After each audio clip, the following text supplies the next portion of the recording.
Tan solo en un año, más de 40,000 adolescentes fueron detenidos por cometer delitos como robo, narcomenudeo y violencia intrafamiliar. Un gran número de ellos sigue en espera de ser investigado, es decir, su situación jurídica aún no se resuelve. Esto se debe, entre otros factores, a que no hay suficientes tribunales especializados. Hay estados como Guerrero, Oaxaca, Veracruz y Puebla, donde solo existe un tribunal especializado en esta materia. Hoy vamos a hablar precisamente de la especialización de los operadores del sistema de justicia para adolescentes. Soy Verónica González, comenzamos.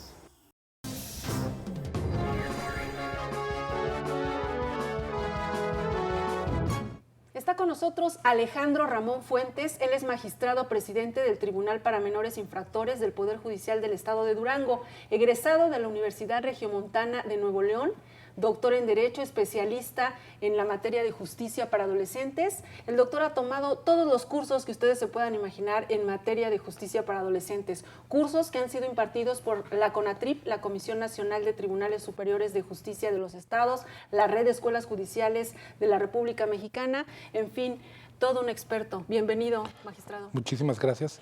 Gracias, Verónica, y es un honor para mí estar aquí con ustedes. Pues me gustaría que comenzáramos con la experiencia de Durango. ¿Qué es lo que está pasando con los adolescentes allá? ¿Qué perfil social, económico tienen los menores infractores? Bueno, en Durango, como en todos los estados de la República, iniciamos con la Ley Nacional el día 16 de junio, que salió publicada y entró en vigor el día 18 de junio del año 2016. Hemos tenido ya una experiencia de la implementación de esta legislación en este año, y en este año, pues bueno, tenemos principalmente que las situaciones de las conductas que se tuvieron de julio a julio, que fue el año que se cierran, tuvimos 157 conductas, de las cuales sigue estando las mismas conductas mayormente cometidas, que es el robo, las lesiones y la violación.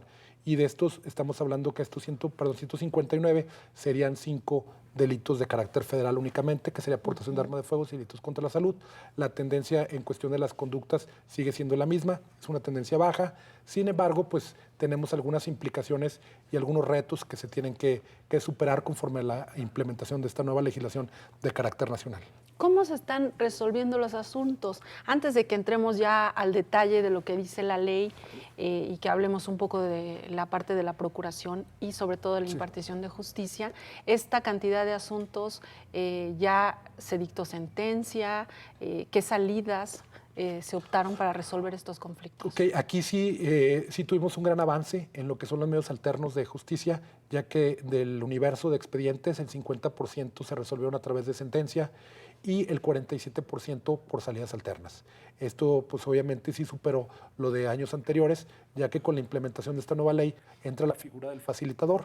Nosotros tenemos un facilitador conforme a la nueva ley nacional, certificado en la ley de mecanismos y además especializado en justicia para adolescentes, adscrito al propio Tribunal para Menores Infractores, y esto lo que nos sirvió fue incrementar de un 30%, que era lo que se resolvía por salidas alternas, a subirlo hasta un 47%, casi equiparando el trabajo de los señores jueces en las salidas alternas de los adultos. De los menores. De los el 50% fueron sentencias de jueces de menores y el 47% se resolvió por salidas alternas. Entonces casi estamos equiparando las salidas alternas con los procedimientos de los adolescentes. Ya. Y es uno de los objetivos, ¿no, magistrado? Que no las sanciones que se lleguen a imponer a los adolescentes no sean el internamiento, sino que más bien ellos puedan estar en libertad, ellos tengan esta posibilidad máxima de ser reinsertados de manera más inmediata.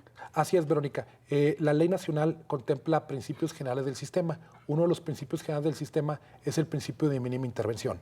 Este principio de mínima intervención contenido en la ley nacional establece que evitemos el procesamiento de los adolescentes y que busquemos que se proliferen las salidas alternas.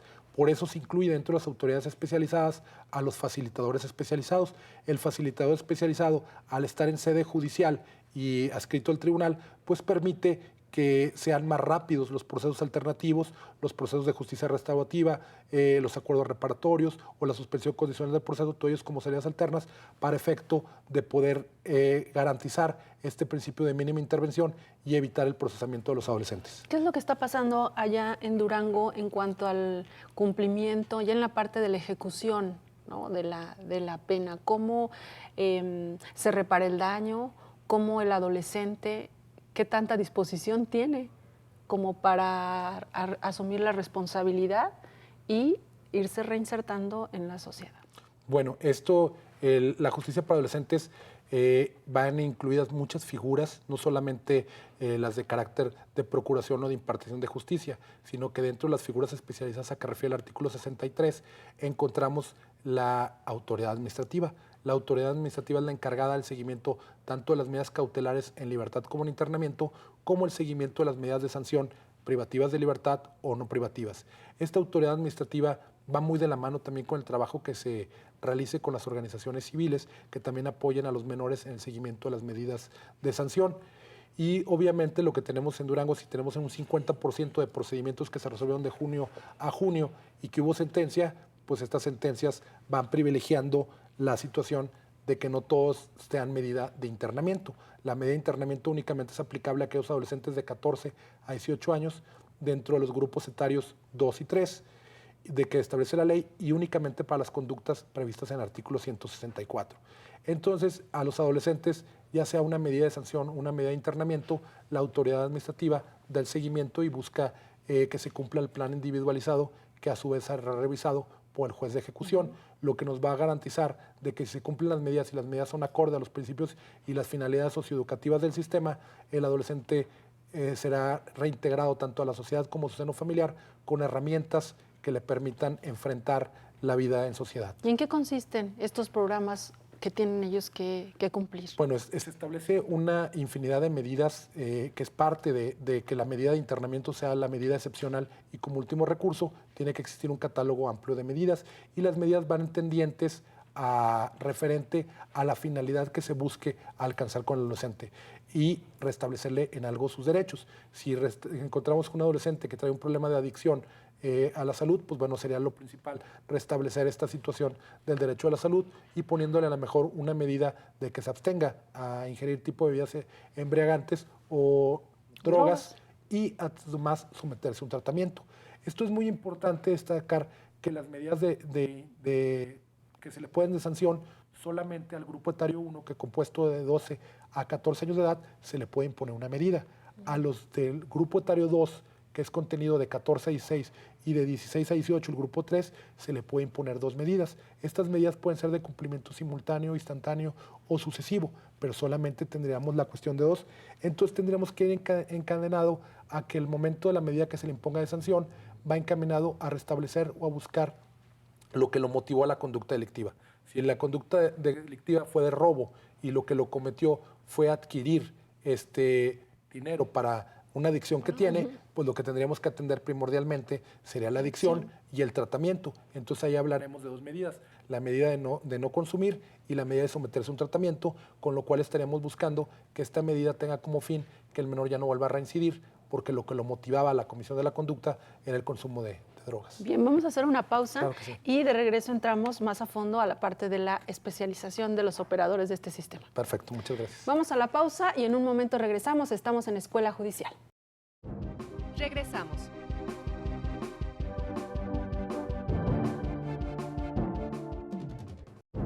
Continuamos.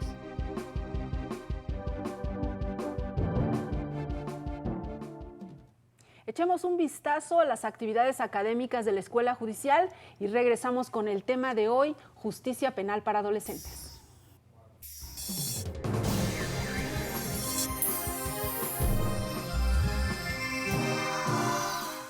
Debates desde la Judicatura sobre igualdad de género. En la extensión Morelos se llevó a cabo este ejercicio académico de intercambio de opiniones y experiencias entre integrantes del Poder Judicial. Se abordaron temas como los derechos humanos de las mujeres, el acoso laboral y sexual, la violencia de género y los protocolos para juzgar con perspectiva de género. Debates desde la Judicatura sobre sistema penal acusatorio. En la extensión Saltillo, personal jurisdiccional debatió temas como el perfil del juzgador en los modelos procesales orales, el juicio de amparo y la exclusión de pruebas en el sistema penal acusatorio, entre otros. En este evento académico, los participantes tuvieron la oportunidad de intercambiar argumentos y puntos de vista novedosos acerca del sistema penal acusatorio. Diplomado en Argumentación Jurídica. En la Extensión Puebla, el doctor Macario Alemán y García, catedrático de la Universidad de Alicante, impartió el módulo 6, Teorías de la Argumentación Jurídica. El programa del diplomado incluye diversos módulos que, en su conjunto, ofrecen un panorama completo de la diversidad de perspectivas y de disciplinas desde las que cabe encarar el razonamiento jurídico. Ya estamos de regreso conversando sobre justicia penal para adolescentes y conversábamos con el magistrado en el bloque anterior, sobre este panorama en particular de lo que sucede en Durango con los menores infractores. Y para concluir esta parte introductoria, me gustaría que nos comentara, a diferencia de antes, cuando se podían estar hasta 10 años, ¿no?, internos los adolescentes que cometían algún delito, ahora ¿qué es lo que sucede? Nos dice, hay 3 grupos y se van determinando las sanciones. Verónica, así es. Durango era uno de los estados que tenía una medida de internamiento hasta de 10 años. Había estados de la República que tenían una situación menor de 3 años y había estados que llegaban, como el caso de Aguascalientes, a 20 años. Con la ley nacional, una de las ventajas que tenemos es homologar en la temporalidad de las medidas de sanción. Se respeta lo que establece el artículo 18 constitucional para el primer grupo etario. De 12 a 14 años de edad, ellos no van a poder tener ningún tipo de medida de internamiento. Establece un segundo grupo etario que es de 14 a 16, estableciéndoles como una temporalidad máxima de la medida de internamiento sería de 3 años, y un tercer grupo etario de 16 a 18 años, 5 años. Sin embargo, hay que destacar que no todas las conductas pueden ser susceptibles de internamiento. Tendríamos que cumplir el requisito que fueran personas de 14 a 18 años de edad y que además se les atribuyera un delito grave. La comisión no de un delito susceptible de medida de internamiento de los previstos en el artículo 164, de los cuales, pues obviamente, la tendencia de la propia ley nacional es que sean los menos para que sea excepcional y se cumpla con el principio de excepcionalidad y de brevedad de la medida de internamiento. Pero son delitos, digamos, o situaciones de alto impacto en la sociedad. ¿Qué podría ser? Sería el delito, estaremos hablando del delito de secuestro, el delito de homicidio doloso, estamos hablando del delito de violación, estamos hablando del delito de trata, estamos hablando de delitos contra la salud, estamos hablando de narcomenudeo en sus fracciones, en sus artículos 475 y 476, estamos hablando de portación de arma de fuego uso exclusivo al ejército, entre otros. Esos serían los delitos. El robo con violencia física hacia las personas. Eso también.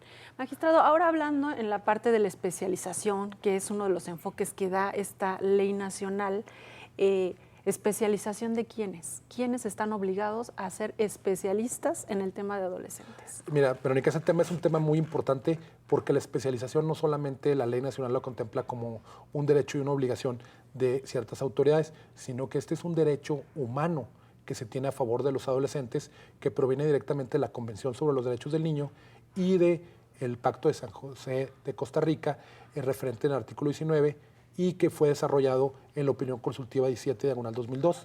Esta institución nos establece que la justicia, para poder garantizar los derechos a los adolescentes, tiene que ser operada por órganos especializados. El artículo 63 de la ley nos señala quiénes son estas autoridades que deben ser especializadas.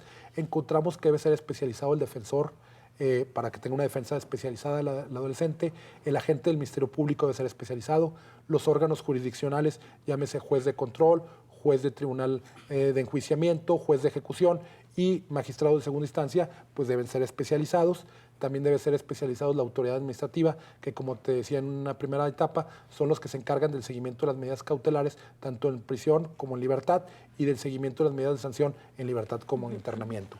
También debe ser especializado la policía investigadora adscrita a la unidad especializada para agente del Ministerio Público y el facilitador que como va a ser adscrito, él debe ser certificado en la ley de mecanismos y especializado en justicia para adolescentes. Estas serían las personas que tienen la obligación de ser especializados, ya que el artículo 23, en su último párrafo de la ley, establece que todas las partes del proceso, desde que inicia hasta que concluye, debe estar realizado por instituciones especializadas y autoridades con especialización. Sin embargo, el paradigma de la especialización en la ley nacional va más allá de señalar a las autoridades, ya que si bien es cierto, todas las legislaciones estatales que existían hablaban de que debía haber la especialización, sin generalizar cuáles sean especializados, también no se ve acreditado cuál es la forma idónea para acreditar la especialización. Ahora, con el artículo 64 de la ley, nos refiere que van a haber 4 rubros que tienen que ser especializadas las personas que ostenten este título, que sería especializados en conocimientos multidisciplinarios sobre los derechos de los niños y adolescentes, conocimiento del sistema procesal de justicia para adolescentes, conocimiento del sistema procesal acusatorio en materia penal y tener prácticas y conocimientos para el desenvolvimiento del trabajo de adolescentes. Y la forma de acreditar sería a través de un documento expedido por una institución académica con reconocimiento oficial, lo cual nos establece un nuevo estándar de especialización a nivel nacional. Magistrado, pregunta obvia, ¿por qué es importante que estén capacitados? Porque podríamos decir, bueno, el Ministerio Público debe saber, debe conocer de los derechos, conocer el procedimiento, pero no solamente es que conozca la ley, tiene que estar sensibilizado para ver a quién está tratando, cuál es el objetivo. Así es, estos conocimientos multidisciplinarios de los derechos de los adolescentes no solamente sería el conocimiento jurídico, sino también la parte psicológica para poder conocer el comportamiento, conocer las diferentes etapas que vive la adolescencia y también las necesidades específicas de cada una de estas etapas, comprenderlas y poder de esa manera establecer el procedimiento y aplicarlo a cada necesidad de cada grupo etario. De igual forma, este conocimiento va a garantizar el verdadero respeto a los derechos humanos de este grupo vulnerable que son los adolescentes como personas en desarrollo. La Corte Interamericana de Derechos Humanos en sus resoluciones ha establecido que la importancia de la especialidad radica principalmente en la garantía de que se le respeten y se le apliquen los derechos a este grupo determinado. Ahora, por ejemplo, con el nuevo sistema de justicia penal, y hemos hablado mucho aquí en la Escuela Judicial sobre el principio de publicidad, ¿no? Que uno puede estar presente en esas audiencias, en el desarrollo de todo el procedimiento. Pero ¿qué ocurre en el caso de los adolescentes? Bueno, el principio de publicidad ¿Cómo también opera?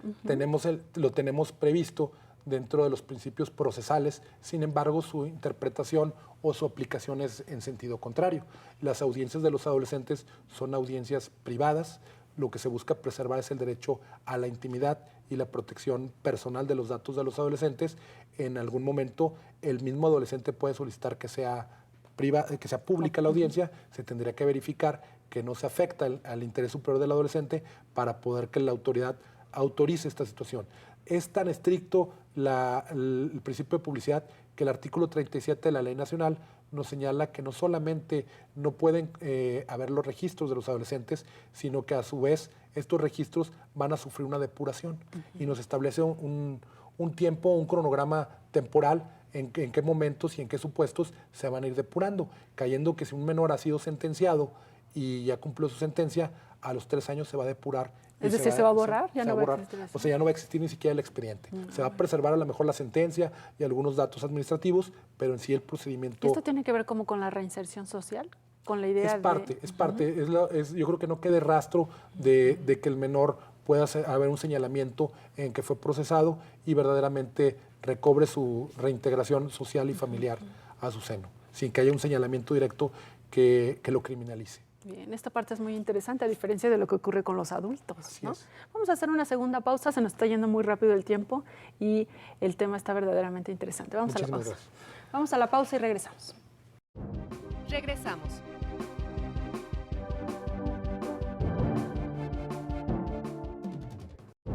Continuamos.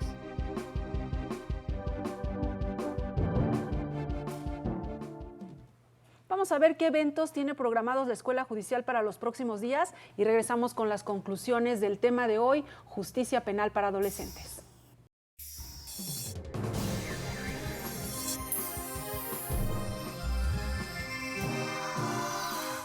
Convocatoria al 36º Concurso Interno de Oposición para la Designación de Magistrados de Circuito. Dirigida a jueces de distrito con antigüedad de cuando menos 4 años en el cargo. Puede consultar las bases de la convocatoria y el temario de los exámenes en la página www.ijf.cjf.gov.mx. Curso sobre delitos en materia de hidrocarburos. Dirigido a personal de órganos jurisdiccionales. Se llevará a cabo del 13 al 17 de noviembre en la sede central del Instituto de la Judicatura Federal en San Lázaro. Informes e inscripciones en la página web de la Escuela Judicial. Convocatoria al 28º concurso interno de oposición para la designación de jueces de distrito. Dirigido a personal de órganos jurisdiccionales con al menos 6 años en una o varias categorías de carrera judicial. Mayores informes sobre los términos y plazos en la página www.ijf.cjf.gov.mx. Estamos en la parte final del programa conversando sobre justicia penal para adolescentes y en el bloque anterior nos explicaba esta parte de cómo opera de diferente manera el principio de publicidad ahora en el nuevo sistema, en el caso de los adolescentes. Y otro aspecto que me gustaría que nos comentara es cómo ha cambiado la situación de ver ahora a los adolescentes como titulares de un derecho, con derechos y obligaciones, y esta parte de que los escuchen. Okay. Esto es muy interesante porque es un principio rector de la Convención sobre los Derechos del Niño, el derecho a la participación efectiva de los adolescentes o de los propios niños en los procedimientos judiciales. Esta cuestión de la participación nos permite a los operadores pues no solamente tener herramientas para poder hacer adecuadamente la valoración del interés superior del niño, sino que además va a garantizar que el adolescente en el procedimiento debe entender el procedimiento para poder participar. Si no hay un entendimiento y no hay una cercanía en que el procedimiento sea directamente a un lenguaje que él lo pueda comprender, exacto, no vamos a poder garantizar que el adolescente participe. Si vamos a cuestiones muy técnicas, como una formulación de la imputación técnica por parte de la gente del Ministerio Público, será muy difícil que el adolescente pueda participar porque no entendió el procedimiento. Entonces tratamos de utilizar un lenguaje acorde, tanto a la edad del adolescente, en base al principio de autonomía progresiva, como también al contexto social para que lo pueda entender y a su vez poder garantizar que el adolescente participe en el proceso. Magistrado, usted participa como ponente, como profesor, dentro de un curso de especialización que está impartiendo el Instituto de la Judicatura Federal. Coméntenos un poco sobre los temas que se aborda, el método, ¿no? Porque ya hablamos de la parte práctica, ¿no? De cómo se están resolviendo los asuntos, por ejemplo, en Durango, pero ¿qué hay de la especialización, ¿no?, para la parte de los juzgadores? Bueno, yo considero que este curso que se está dando por el Instituto del Consejo de la Judicatura Federal, tanto para jueces y para personal de la Defensoría, es un ejercicio muy importante porque primero estamos garantizando cumplir con el artículo 64 en cuanto a los rubros del conocimiento que deben de tener las personas que van a ser especializadas. De igual forma, este esfuerzo va muy de la mano con que tengamos personas que reúnan las características verdaderamente de especializados. A mí ahorita lo que me ha tocado en la participación de este segundo curso que se realiza, ya que hubo uno el primero en los meses de enero y febrero, donde se capacitó alrededor de 50 profesionistas. Ahora estamos casi por el mismo número de profesionistas.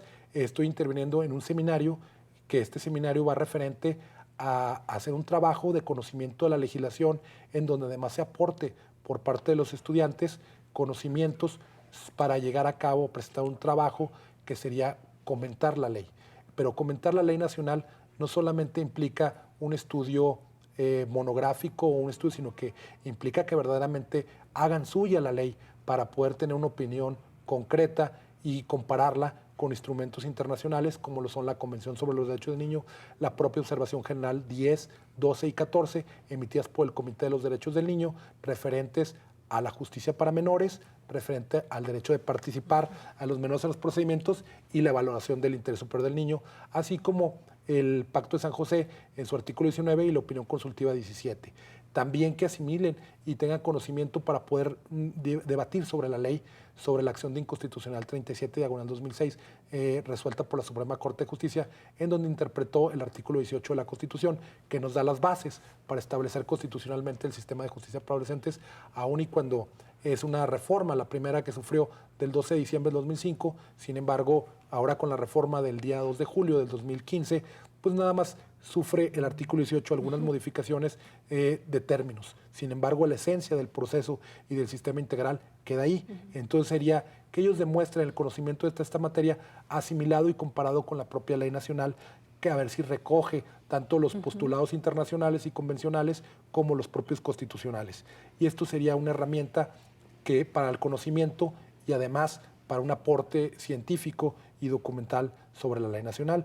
Otra de las materias que me ha tocado y que tuve el honor de ser invitado a participar es el análisis dogmático de la Ley Nacional del Sistema Integral de Justicia para Adolescentes, en donde estriba a platicar con los alumnos referente a los principios del sistema integral, así como los derechos que tienen los adolescentes y cómo impactan estos principios generales del sistema y los derechos dentro del procedimiento. Si bien es cierto, las reglas del procedimiento serían las mismas reglas del procedimiento de adultos, la modernización del sistema se basa principalmente en los principios y en los derechos que tienen los adolescentes. Nos comentaba al inicio de nuestra charla de la cantidad de asuntos que tienen. La mayoría se resuelven en la parte de la justicia estatal, ¿no? ¿Qué tipo de asuntos son los que llevan a nivel federal? Del análisis de julio a julio, tuvimos que el Tribunal para Menores Infractores conoció 159 causas cometidas por adolescentes. De estas 159 tenemos que 5 son de delitos federales y los restantes serían del Foro Común. Entonces estamos hablando que realmente, al menos en el impacto en el estado de Durango, de delitos del Foro Federal, pues serían 5. Son mínimos, ¿no? Sí. Entonces podremos decir, tomando en cuenta estas cifras, que desde luego son distintas de un estado a otro, Así ¿verdad? es. Porque seguro que hay otros estados donde hay mayor número de casos que se resuelvan a nivel federal. Podríamos decir de cualquier forma que el reto más grande en materia de impartición de justicia para adolescentes está en los estados. Yo creo que por la cantidad de asuntos del Foro Común sí sería un reto estatal, en el cual, pues bueno, no es un reto nuevo, lo hemos afrontado desde el 2006, ya tenemos 11 años con el sistema, un año con la nueva ley nacional, que nos permitió, como comentaba al inicio, homologar no solamente medidas, sino homologar un procedimiento. Sí, es un avance, ¿no? Homologar la especialización, homologar las autoridades que pertenecen, las autoridades que deben de existir. Y pues considerablemente sería un avance muy total para tener una justicia de los adolescentes homologada a nivel nacional y que tengan realmente los mismos derechos en cualquier estado de la República. ¿Cuál sería entonces el reto, digamos, hacia dónde debe ir el enfoque de la justicia para adolescentes? Ya nos dice, la ley ya está estableciendo las bases adecuadas, digamos. Okay. ¿Ahora hacia dónde? Tenemos que la propia ley nacional fue publicada el día 16 de junio del 2016 y entró en vigor el 18 de junio del 2016. Sin embargo, si bien es cierto, aplica ya para las conductas cometidas con fecha posterior al 18 de junio, lo cierto es que también la ley establece un régimen transitorio para tener la optimización total de la implementación de la ley, da un lapso de 3 años.